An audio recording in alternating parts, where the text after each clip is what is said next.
আমরা ক্লাস 10 এর ম্যাথসের তৃতীয় পর্যায়ে স্ট্যাটিস্টিক্সের ওজাইফ শিখব। এই ওজাইফ আমাদের কোষে দেখি 26.3 তে রয়েছে। আজকে আমরা কোষে দেখি 26.3 এর কিছু কিছু অঙ্ক করব। ওজাইফ হলো ক্রমযৌগিক পরিসংখ্যার লেখচিত্র। এটা সাধারণত দেখো একটা বক্ররেখা হয়। এই কিভাবে আমরা এই ওজাইফের আঁকাটা শিখবো সেটাই কিন্তু আজকে আমরা আলোচনা করব। সাধারণত ওজাইফ কিন্তু ফ্রি হ্যান্ড আঁকতে হয়, এটা কিন্তু একটা বক্ররেখা হয় সাধারণত। আমরা চেষ্টা করব ফ্রি হ্যান্ড আঁকতে, না হলে তোমরা যদি না পারো তাহলে স্কেলের সাহায্য কিছুটা নিতে পারো। এই ওজাইফ থেকে আমরা মধ্যমাও বার করতে পারি। অ্যাকচুয়ালি এটা মধ্যমারই বার করার একটা গ্রাফিক্যাল রিপ্রেজেন্টেশনও ভাবতে পারি। আমরা কিভাবে এই ওজাইফ থেকে মধ্যমা বার করতে পারি সেটাও কিন্তু আজকে আমরা আলোচনা করব। আমাদের প্রথম অঙ্ক দেখো, এখানে একটা ছক দেয়া রয়েছে। 100টি দোকানের দৈনিক লাভ টাকায় এই ছকে দেখানো রয়েছে। এখানে দোকানের সংখ্যা দেয়া রয়েছে আর দৈনিক লাভ টাকায় একটা রেঞ্জে দেওয়া রয়েছে। প্রদত্ত তথ্যের আমাদের ক্ষুদ্রতর সূচক তালিকা তৈরি করতে হবে, সেখান থেকে ছক কাগজে ওজাইফ অঙ্কন করতে হবে। তাহলে প্রথমে আমরা ক্ষুদ্রতর সূচক তালিকাটি কিভাবে বার করব, পরিসংখ্যার ক্রমযৌগিক পরিসংখ্যা, সেটা আমরা দেখে নিই। দেখো, এখানে আমি একটা ছক এঁকেছি। এখানে দুটো ভাগ করছি।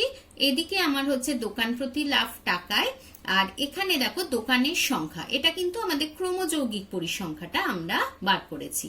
ঠিক আছে, তাহলে কিভাবে ক্রমযৌগিক পরিসংখ্যা বার করব সেটা দেখব। প্রথমে আগে দেখি আমরা দোকান প্রতি লাভ যে টাকায় আছে সেটার একটা দেখো রেঞ্জে দিয়ে দেওয়া রয়েছে, শ্রেণীতে দেওয়া আছে। কিভাবে? 0 থেকে 50, 50 থেকে 100। আমরা যখন ক্ষুদ্রতর সূচক ক্রমযৌগিক পরিসংখ্যার ছকটা করি তখন কিভাবে করি না, এটা যেটা উচ্চ সীমা সেটাকে ধরে করি। অর্থাৎ আমরা কি লিখবো? 50-এর কম। ঠিক আছে, তাহলে প্রথমটা ওই জন্য আমরা লিখেছি 50-এর কম। তাহলে তার পরেরটার ঊর্ধ্বসীমা কত আছে? দেখো, এই রেঞ্জের ঊর্ধ্বসীমা আছে কত? 100। তাহলে পরেরটায় আমরা কি লিখবো? 100-র কম। তারপরেরটা 150-এর কম। তারপরেরটা 200-র কম। এইভাবে লিখবো। তাহলে দেখো, আমরা ছকেও ঠিক সেইভাবে লিখে নিয়েছি। 200 অপেক্ষা কম, 300 অপেক্ষা কম, এই অবধি আমাদের আছে। এবার এখান থেকে আমরা ক্রমযৌগিক পরিসংখ্যা কি করে বার করি? দেখো, 50 অপেক্ষা কম যেটা, সেটা কি হবে? 10ই হবে। অর্থাৎ 50-এর কম দোকানের সংখ্যা কটি আছে? যেখানে 50 টাকা লাভ হয় সেই রকম দোকানের সংখ্যা 10টি। তাহলে সেই জন্য দেখো আমরা 50 অপেক্ষা কম কত লিখেছি? 10। এবার 100 অপেক্ষা কম, তার মধ্যে কিন্তু 50 অপেক্ষা কমও পড়ে। সুতরাং 100 অপেক্ষা কম যেটা, তার কিউমুলেটিভ ফ্রিকোয়েন্সি বা ক্রমযৌগিক পরিসংখ্যা কত হবে? 10 প্লাস 16 কত পাবো? 26। তাহলে দেখো, আমি সেইভাবে লিখেছি 10 প্লাস 16 ইজ ইকুয়াল টু 26। ঠিক আছে, ঠিক একইভাবে 150 অপেক্ষা কম, তার মানে তার মধ্যে এই রেঞ্জটাও পড়বে আর এগুলোও পড়বে। সুতরাং আমরা সেই জন্য কি লিখবো? আগের যেটা ক্রমযৌগিক পরিসংখ্যা, অর্থাৎ 26 প্লাস 28 করে কত পাচ্ছি? 54। তাহলে এইভাবে আমরা পরের ক্রমযৌগিক পরিসংখ্যাগুলো বার করে নিয়েছি। তোমরা জানো কিভাবে ক্রমযৌগিক পরিসংখ্যা বার করতে হয়। আর ছকে এই কিভাবে বার করছি আমি যেহেতু তোমাদের বোঝাচ্ছি বলে লিখে রেখেছি, যাতে তোমরা এটা দেখে বাড়িতে করতে সুবিধে হয়। কিন্তু তোমরা পরীক্ষার সময় এটা তোমাদের না দেখালেও চলবে। এবার আমরা এই ছকটা পেয়ে গেলাম। এবার এই ছকটা থেকে আমরা কিভাবে ওজাইফ অঙ্কন করব না, এই ছকটা থেকে আমরা কিছু বিন্দু নেব, যেখানে এক্স স্থানাঙ্ক আমরা ধরে নেব 50 এবং ওয়াই স্থানাঙ্ক 10। তাহলে আমরা বিন্দুটা কি পেলাম? 50,10। একইভাবে পরেরটা পাবো 100,26, তারপরেরটা 150,54, তারপরেরটা 200,66, তারপরে এটা 250,84, তারপরে 300,90। তাহলে এই বিন্দুগুলো আমরা ছক কাগজে স্থাপন করব। সুতরাং আমরা এইটাকে এক্স অক্ষ বরাবর নিলাম। সুতরাং এক্স অক্ষ বরাবর আমরা কি নিচ্ছি? দোকান প্রতি লাভ টাকায়। আর ওয়াই অক্ষ বরাবর আমরা ক্রমযৌগিক পরিসংখ্যা প্লট করছি। এটা আমরা কি পাচ্ছি? ক্রমযৌগিক পরিসংখ্যা। ঠিক আছে, তোমরা এখানে ব্র্যাকেটে এটা ক্রমযৌগিক পরিসংখ্যাও লিখে নিতে পারো। তাহলে এইবার চলে আসি আমরা ছক কাগজে কিভাবে আমরা প্লট করব। দেখো আমরা যদি এক্স অক্ষটা দেখি তাহলে সেখানে আমাদের 50 থেকে 300 অবধি ঘর লাগছে, তাই তো? তাহলে আমরা সেই জন্য এক্স অক্ষতে কি করেছি, প্রথমে আমরা 10টা ঘরকে 50 ধরেছি, ঠিক আছে? অর্থাৎ এক একটা ঘর আমরা কত ধরেছি, 5 টাকা। টাকা কেন বলছি না, এখানে আমরা দোকান প্রতি লাভ প্লট করেছি। আর তা এইভাবে এক্স অক্ষ বরাবর আমরা নিয়েছি। আর ওয়াই অক্ষতে আমরা কি নিয়েছি, দেখো 5টা ঘরকে 10 নিয়েছি, ঠিক আছে? সুতরাং এক একটা ঘরকে আমরা ধরে নিয়েছি 2টি দোকান। এইদিকে আমরা ওয়াই অক্ষ বরাবর ক্রমযৌগিক পরিসংখ্যা প্লট করেছি। তাহলে যেরকম আমরা করেছি সেটা আগে আমরা লিখে নিচ্ছি। দেখো আমি এখানে লিখে নিয়েছি, ছক কাগজে এক্স অক্ষ বরাবর ক্ষুদ্রতম বর্গক্ষেত্রের একটি বাহু সমান সমান 5 টাকা এবং ওয়াই অক্ষ বরাবর ক্ষুদ্রতম বর্গক্ষেত্রের একটি বাহু সমান সমান 2 টাকা। দুটি দোকান ধরে আমরা যে বিন্দুগুলো প্লট করছি, অর্থাৎ আগেই বলেছি বিন্দুগুলো আমরা কিভাবে পাচ্ছি, 50,10, 100,26, 150,54, 200,66, 250,84, 300,90 এই বিন্দুগুলো স্থাপন করে আমরা ক্ষুদ্রতর ক্রমযৌগিক পরিসংখ্যার ওজাইভ অঙ্কন করা হলো। তাহলে এইটা তোমরা লিখে নেবে। এবার আমরা দেখাচ্ছি কিভাবে ওজাইভ অঙ্কন করছি। তাহলে আমাদের প্রথম বিন্দুটা ছিল 50,10, তাহলে এক্স অক্ষ বরাবর 50 গেছি, ওয়াই অক্ষ বরাবর 10 গেছি, তাহলে এখানে আমরা বিন্দুটা দিলাম।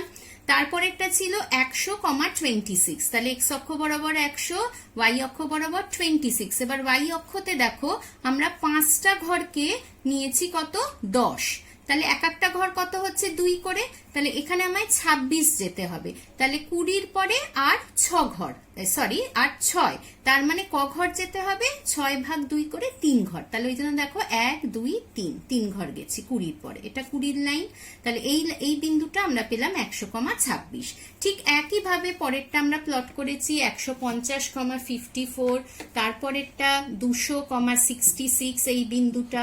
তারপরে ঠিক একইভাবে 250,84, দেখো আমরা এক্স অক্ষ বরাবর 250 গেছি, তারপর এখানে আমরা উঠেছি কত, 84 আছে, তাহলে 80-র পরে 4 ঘর, মানে সরি 4 যেতে হবে, তার মানে 2 ঘর, 2 × 2 করে 4 পাচ্ছে, এই জন্য 2 ঘর গিয়ে এখানে পেয়েছি। ঠিক একইভাবে আমরা 300,90 এই বিন্দুগুলো পেলাম। এবার এই বিন্দুগুলোকে আমরা জয়েন করেছি, ঠিক আছে? জয়েন করে তাহলে এইটা হলো আমাদের ক্ষুদ্রতর সূচক ক্রমযৌগিক পরিসংখ্যার লেখচিত্র। সুতরাং এটাকে আমরা বলছি ওজাইভ।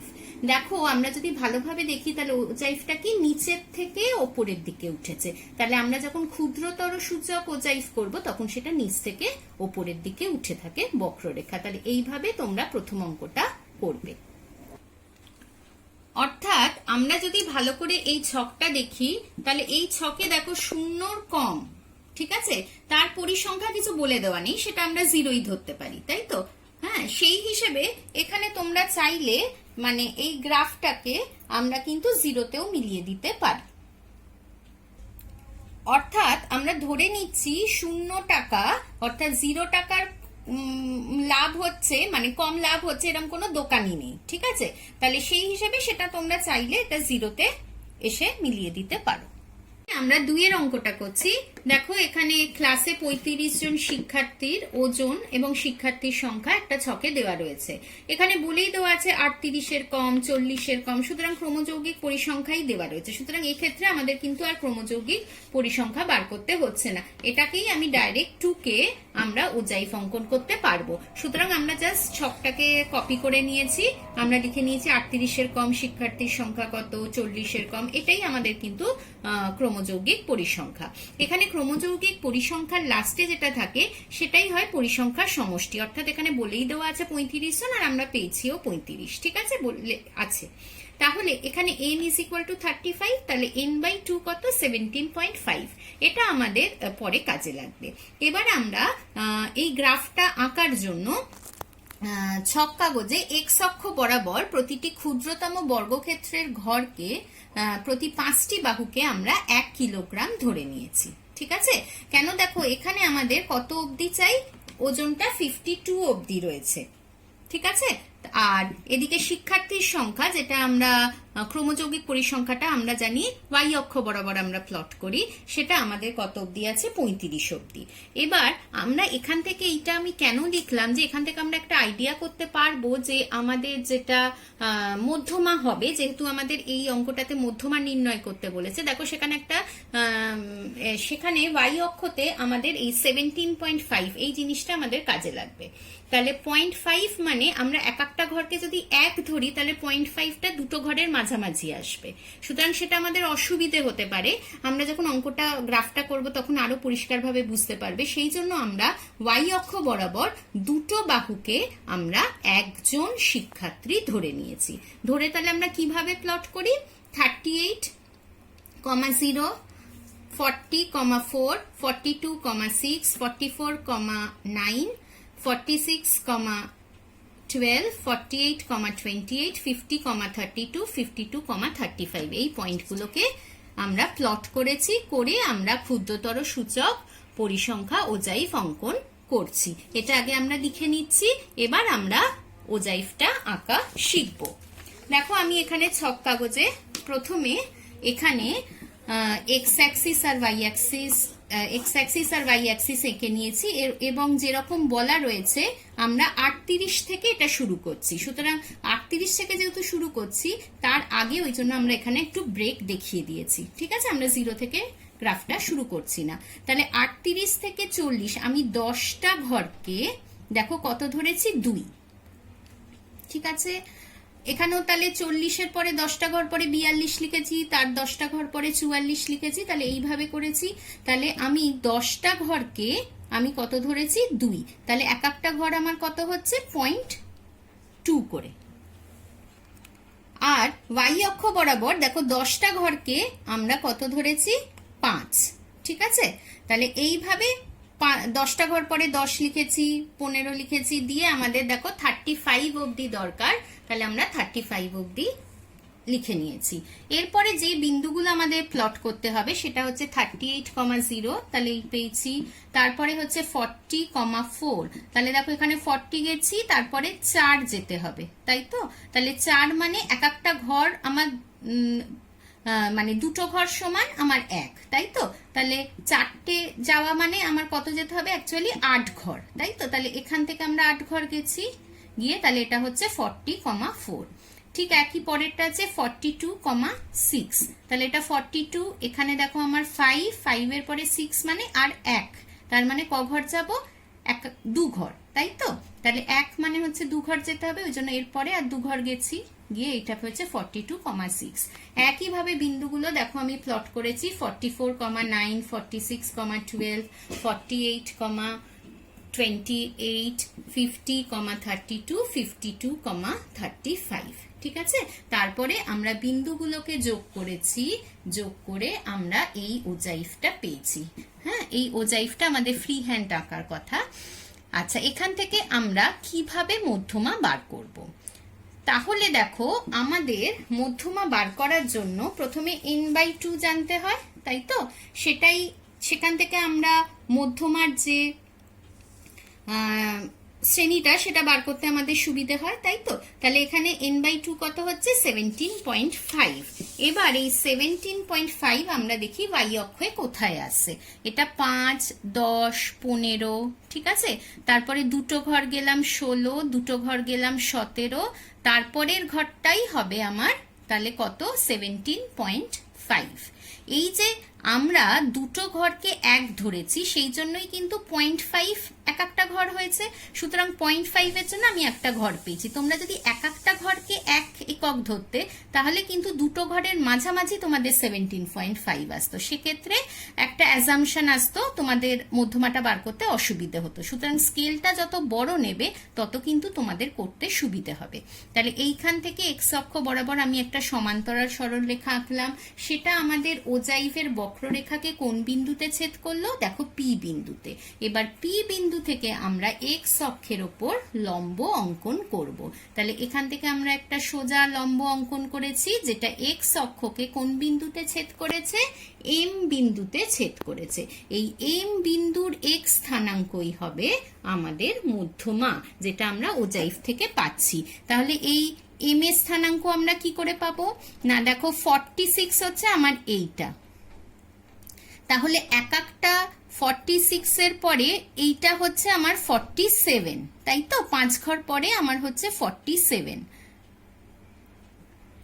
তাহলে আমরা আবার বলছি এই বিন্দুটা অর্থাৎ 46 এর 5 ঘর পরে 5, কেন 5 × 0.2 করে 1 হয়, তাহলে 5 ঘর পরে এখানে হচ্ছে আমার 47। তাহলে তার আগের ঘরটা কত হবে? 46.8। কেন এক একটা ঘর 0.2 করে 0.2 এগোলাম, তাহলে তার আগের ঘরটা হবে কত? 46.6। তাহলে এই যে আমাদের মধ্যমা সেটা 46.6 আর 46.8 এর মাঝামাঝি জায়গায় আছে। সুতরাং এটাকে আমরা ভাবতে পারি 46.7, ঠিক আছে? তাহলে সুতরাং আমরা মধ্যমার জায়গায় ওই জন্য এই বিন্দুটাকে লিখেছি 46.7।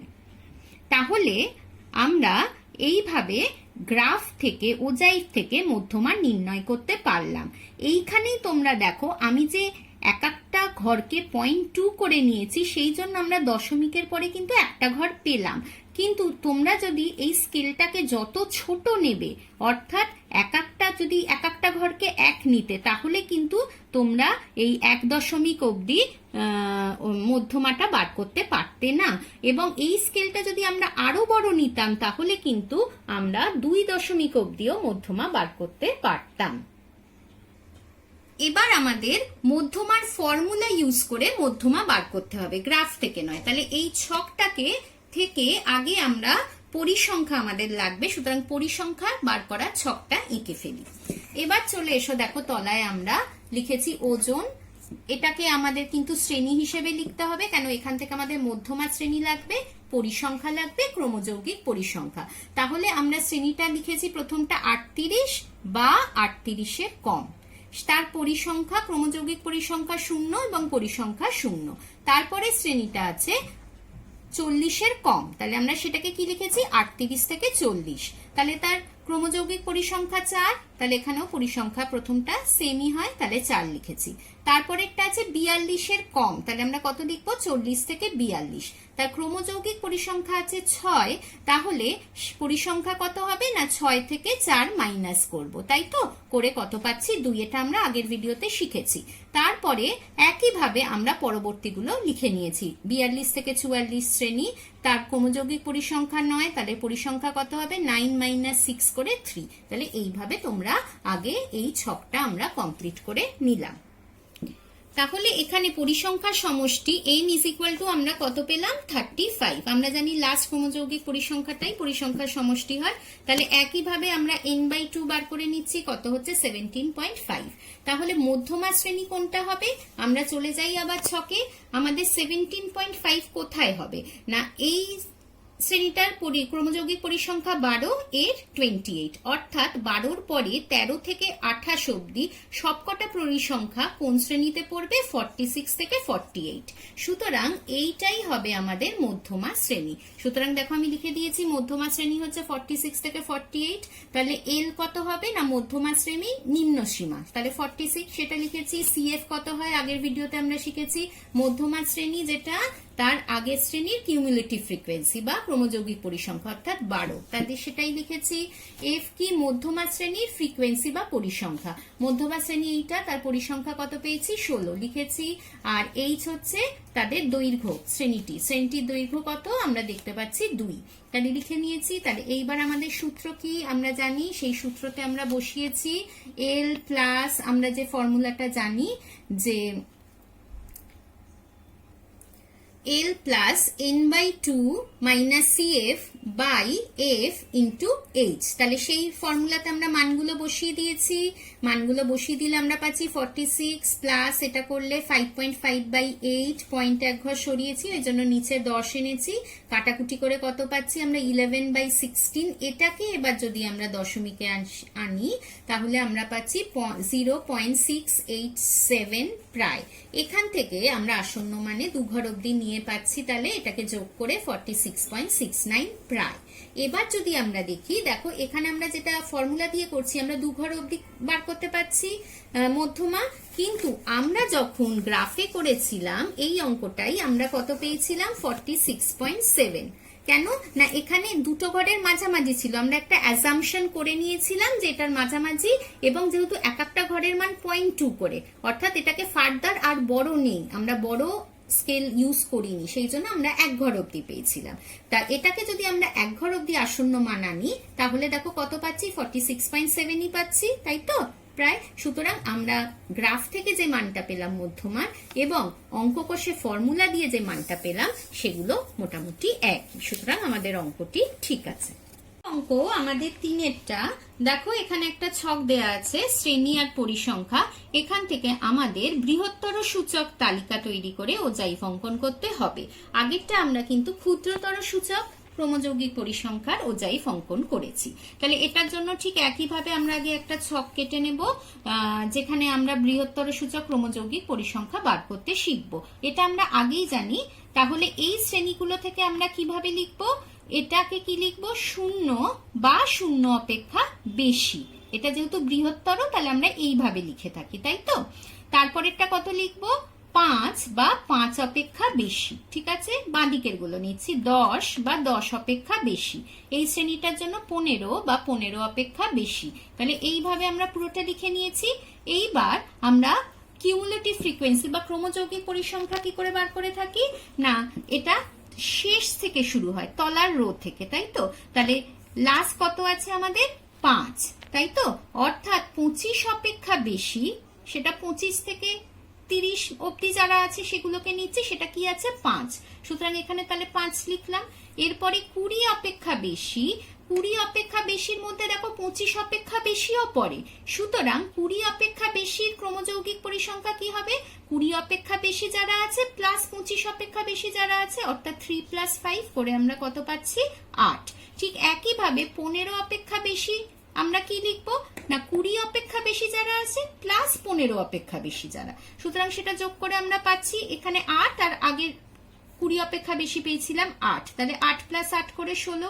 একইভাবে 10 অপেক্ষা বেশি আমরা কি পাচ্ছি 16, অর্থাৎ 15 অপেক্ষা বেশি যারা প্লাস 10 অপেক্ষা 10 আর 15 মধ্যে যারা আছে, সেরকম ভাবে করে আমরা যোগ করে করে পাচ্ছি 31। এইভাবেও এইগুলোকে আমরা যোগ করে করে ক্রমযৌগিক পরিসংখ্যা পাচ্ছি, অর্থাৎ 0 বা 0 অপেক্ষা বেশি যেটা পাবো সেটাই হচ্ছে আমার টোটাল, অর্থাৎ 45 আমরা পাচ্ছি এখানে। একই কথা যে আগেও বলেছি, এই যোগটা তোমরা দেখাবার দরকার নেই পরীক্ষার সময়, আমি বোঝাচ্ছি বলে বা তোমাদের করতে সুবিধা হবে বলে আমি এখানে লিখে রেখেছি। এবার ছক কাগজে আমরা এক্স অক্ষের প্রতি ক্ষুদ্রতম বর্গক্ষেত্রের প্রতিটি বাহুকে 1 একক ধরছি এবং ওয়াই অক্ষ বরাবর ক্ষুদ্রতম বর্গক্ষেত্রের প্রতিটি বাহুকেও 1 একক ধরছি। ধরে আমরা কিভাবে পয়েন্ট প্লট করি, এই ছক থেকে 0,45, ঠিক আছে, তারপরেরটা 5,41, তারপরেরটা 10,31, তারপরে 15,16, তারপরেরটা 20,8, তারপরে স্থানাঙ্কটা হচ্ছে 25,5। এই বিন্দুগুলো স্থাপন করে উল্লিখিত তথ্যের বৃহত্তর সূচক ক্রমযৌগিক পরিসংখ্যা অঙ্কন করা হলো। এটা আমরা আগে লিখে নেব। এবার আমরা গ্রাফে দেখো তোমাদের দেখাচ্ছি এটা প্লট করে। আমরা যেরকম বলেছি সেই মতোই এখানে অ্যাক্সিসটা নিয়ে নিয়েছি, ঠিক আছে। এখানে এক্স ওয়াই অ্যাক্সিস, এই এক্স অ্যাক্সিসে আমরা কি নিয়েছি দেখো, এক একটা ঘরকে 1 ধরেছি, তাহলে এখানে 5টা ঘর পরে দেখো 5 লিখেছি, তারপরে 5টা ঘর পরে 10, এইভাবে লিখে নিয়েছি। আর ওয়াই অক্ষ বরাবর তাই, আর এক্স অক্ষ বরাবর আমরা যে সীমা সেগুলো প্লট করেছি, আর ওয়াই অক্ষ বরাবর আমরা কি করেছি ক্রমযৌগিক পরিসংখ্যা প্লট করেছি, সেটা আমরা লিখে নিয়েছি। এবার দেখো আমাদের প্রথম বিন্দুটা কত ছিল, আমরা যদি দেখি 0,45, তাহলে আমাদের 0 কোথায়, এটা y অক্ষ বরাবর, হ্যাঁ, তাহলে x এর মান এখানে 0, তাহলে এটা 0,45, তাহলে এই বিন্দুটা পেলাম। তারপরের বিন্দুটা ছিল 5,41, তাহলে আমরা x অক্ষ বরাবর দেখো এখানে 5 গেছি, 5,41, তাহলে এখানে 40 একটা ঘর পরে 41, এটা খুব সুবিধা, এক একটা ঘরকে আমি 1 নিয়েছি, সুতরাং করতে কোনো অসুবিধা নেই। তারপরেরটা একইভাবে 10,31, তারপরের বিন্দুটা 15,16, তারপরেরটা আমরা কত নিয়েছি 20,8, তারপরেরটা 25,5। এবার এই বিন্দুগুলোকে আমরা কি করব, যোগ করব, তাই তো আমরা ফ্রি হ্যান্ড যোগ করব, করে আমরা দেখো এই গ্রাফটা পেলাম। তাহলে এইটা কি হচ্ছে, আমার বৃহত্তর সূচক ক্রমযৌগিক পরিসংখ্যার ওজাইফ। আমরা যদি গ্রাফের নেচারটা দেখি, যেহেতু এটা বৃহত্তর সূচক, এটা দেখো ওপর থেকে নিচের দিকে নামছে, আর যেটা আমরা ক্ষুদ্রতর সূচক আগে করেছিলাম সেটা কিন্তু নিচ থেকে ওপরের দিকে উঠছিল। তাহলে এইভাবে আমরা বৃহত্তর সূচক ক্রমযৌগিক পরিসংখ্যার গ্রাফটা আঁকতে পারলাম। এর পরের অঙ্ক 4এরটা, এখানে তোমাদের শ্রেণী দেয়া রয়েছে, পরিসংখ্যা দেয়া রয়েছে। এটা একটু বড় অঙ্ক, এখানে একই সাথে অক্ষ বরাবর ক্ষুদ্রতর একই অক্ষ নিতে হবে এবং সেই বরাবর ক্ষুদ্রতর সূচক এবং বৃহত্তর সূচক দুটোরই ওজাইফ অঙ্কন করতে হবে এবং সেখান থেকে মধ্যমা নির্ণয় করতে হবে। সুতরাং বোঝাই যাচ্ছে আমাদের দুটো গ্রাফ আঁকতে হবে। সুতরাং আমরা প্রথমে দুটো ছক কেটে নেব, একটা ক্ষুদ্রতর সূচক ক্রমযৌগিক পরিসংখ্যা আর একটা বৃহত্তর সূচক। কিভাবে করতে হয় আমরা আগে শিখেছি। তাহলে আমরা ছকে দেখো এখানে শ্রেণী দেওয়া রয়েছে, তাহলে প্রথমে আমরা ক্ষুদ্রতর সূচকটা করছি, তাহলে এখান থেকে উচ্চ সীমা নেব, তাহলে এটাকে কি লিখবো 120 কম, তারপরেরটা 140 কম, তারপরেরটা 160 কম, তারপরেরটা 180 কম, তারপরেরটা 200 কম। তাহলে এই মতো আমরা লিখে নিয়েছি, ঠিক আছে, দেখে নাও। এরপরে চলে আসি আমরা পরিসংখ্যা, ক্রমযৌগিক পরিসংখ্যা। আমরা জানি প্রথমে 120 কম কত আছে, 12 আছে, তাহলে এখানে 12ই লিখেছি। তারপরেরটা কি 140 কম, তার মধ্যে কিন্তু 120 কমটাও রয়েছে। সুতরাং যখন ক্রমযৌগিক পরিসংখ্যা লিখবো তখন আমাদের কি করতে হবে, 12 যোগ 14 করে 26 পাবো। আমি এখানে যোগটা দেখাইনি, যেরকম তোমরা পরীক্ষায় করবে যোগটা দেখাবার দরকার নেই, একবারেই লিখে দিতে পারো। তাহলে আমি এখানে একবারেই লিখেছি 26। ঠিক একইভাবে 160 কম কি হবে না, 140 কম যারা প্লাস এই রেঞ্জে যারা আছে, তাহলে আমরা কত পাচ্ছি সেখানে 26 প্লাস 8, তাহলে 26 প্লাস 8 করে 34 হচ্ছে। আবার ঠিক একইভাবে 34 প্লাস 6 করে আমরা কত পাচ্ছি 40, তারপর 40 প্লাস 10 করে 50। তাহলে এইভাবে আমরা ক্ষুদ্রতর সূচকের ছকটা করলাম। এরপরে আসছি আমরা বৃহত্তর সূচকের ছকে। বৃহত্তর সূচক আমরা কিভাবে লিখি, প্রথমটাকে নিই, অর্থাৎ 100 বা 100-র বেশি, 120 বেশি বা 140-এর বেশি, এইভাবে লিখি। তাহলে সেইভাবে আমরা এখানে বৃহত্তর সূচকটা লিখেছি। আর আমি বলেছিলাম এখানে ক্রমযৌগিক পরিসংখ্যাটা শেষ থেকে শুরু হবে, অর্থাৎ লাস্টে কত আছে 10, তাহলে লাস্ট 180-র বেশি কতজন আছে 10 জন। এবার 160-এর বেশি কতজন আছে, এইটা প্লাস এইটা, তাহলে 6 প্লাস 10 কত হচ্ছে 16। তাহলে 140-এর বেশি কতজন আছে, এটা প্লাস এটা প্লাস এটা, বা ভাবতে পারি এইটা যেটা পেয়েছিলাম আমরা আগে প্লাস 8, অর্থাৎ 16 প্লাস 8 করে 24, ঠিক আছে। তাহলে এইভাবে আমরা পরের গুলো পেয়েছি। তাহলে এইভাবে আমরা বৃহত্তর সূচক ক্রমযৌগিক পরিসংখ্যা ছকটাও তৈরি করে নেব। এবার আমরা যেভাবে অ্যাক্সিস লিখি, এক একটা ঘরকে কত ধরছি সেটা লিখি, সেইভাবে আমরা লিখে নিয়েছি। প্রথমে আমরা ধরছি ক্ষুদ্রতর সূচকের জন্য, অর্থাৎ y অক্ষ বরাবর প্রতিটি ক্ষুদ্রতম বর্গক্ষেত্রের প্রতিটি বাহুকে 1 একক এবং x অক্ষ বরাবর প্রতিটি ক্ষুদ্রতম বর্গক্ষেত্রের প্রতিটি বাহুকে 2 একক ধরে আমরা কি কি পয়েন্ট প্লট করছি, 120, 12, 140, 26, 160, 34, 180, 40, 200, 50, এই পয়েন্টগুলো প্লট করে আমরা বৃহত্তর সূচক ক্রমযৌগিক পরিসংখ্যা অঙ্কন করছি এবং ক্ষুদ্রতর সূচক ক্রমযৌগিক পরিসংখ্যা অঙ্কন করছি। আর বৃহত্তর সূচকের জন্য আমরা প্লট করছি 100, 50, 120, 38, 140,24, 160,16, 180,10 এই পয়েন্টগুলো প্লট করে আমরা বৃহত্তর সূচক ক্রমযৌগিক পরিসংখ্যার ওজাইফ অঙ্কন করছি। এইটুখানি লেখার পরে আমরা এবার গ্রাফে চলে আসছি। আমরা গ্রাফটা দেখি। দেখো আমি অ্যাক্সিসটা এঁকে নিয়েছি যেরকম আমি বলেছিলাম, অর্থাৎ এক্স অক্ষ বরাবর। দেখো আমরা কি বলেছিলাম, প্রতিটি ক্ষুদ্রতম বর্গক্ষেত্রের দুটো বাহুকে আমরা 1 একক ধরেছি, অর্থাৎ 100 থেকে 10 ঘর পরে 120 লিখেছি, অর্থাৎ 10টা ঘর সমান সমান 20, তার মানে এক একটা ঘর আমরা 2 করে ধরেছি। আর y অক্ষ বরাবর আমরা এক একটা ঘরকে 1 একক ধরেছি। কিন্তু আমরা যদি রেঞ্জটা দেখি, তাহলে রেঞ্জটা দেখো আমাদের কত অবধি আছে, 220 অবধি, তাই তো?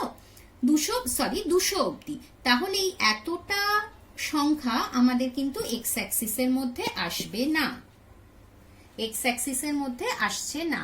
সেই জন্য আমি কি করেছি, প্রথমে ব্রেক দিয়ে নিয়েছি। আমি গ্রাফটা এখানে থেকে এক্স অক্ষের নাম্বারিংটা স্টার্ট করেছি 100 থেকে। তাহলে 100, এক একটা ঘরকে 2 নিয়েছি, তাহলে 10 ঘর পরে 120, তারপরে 10 ঘর পরে 140, 160, 180, এইভাবে এক্স অক্ষ বরাবর নিয়েছি। আর ওয়াই অক্ষ বরাবর আমরা জানি ক্রমযৌগিক পরিসংখ্যা নিই, এক একটা ঘরকে 1 নিয়ে 10, 20, 30, 40 লিখে নিয়েছি। এবার যে যে পয়েন্ট আমরা বলেছি, অর্থাৎ আমরা বৃহত্তর সূচক ক্রমযৌগিক পরিসংখ্যা আঁকার জন্য দেখো বলেছিলাম প্রথমে 120,12 এই পয়েন্টটা, তারপরে 140,26 এই পয়েন্টটা, তারপরে 160,34 এই পয়েন্টটা, 180,40 এই পয়েন্টটা, এবং তারপরে 200,50 এই পয়েন্টটা প্লট করেছি। তারপরে এগুলোকে যোগ করে আমরা এটা ক্ষুদ্রতর সূচকের ওজাইফ পেয়েছি, ঠিক আছে? আর 100,50, হ্যাঁ আমরা প্লট করেছি। তারপরে 120,38, তারপরে এই বিন্দুটা অর্থাৎ 140,26, তারপরে 160,16, তারপরে 180,10 এই বিন্দুগুলো যোগ করে আমরা জানি যে বৃহত্তর সূচক মানে ওপর থেকে নিচের দিকে নামবে, তাই তো? তাহলে এইভাবে দেখো নেমেছে, এইগুলোকে যোগ করে এটা আমরা পাচ্ছি। তাহলে কি না, এটা হচ্ছে আমার বৃহত্তর সূচক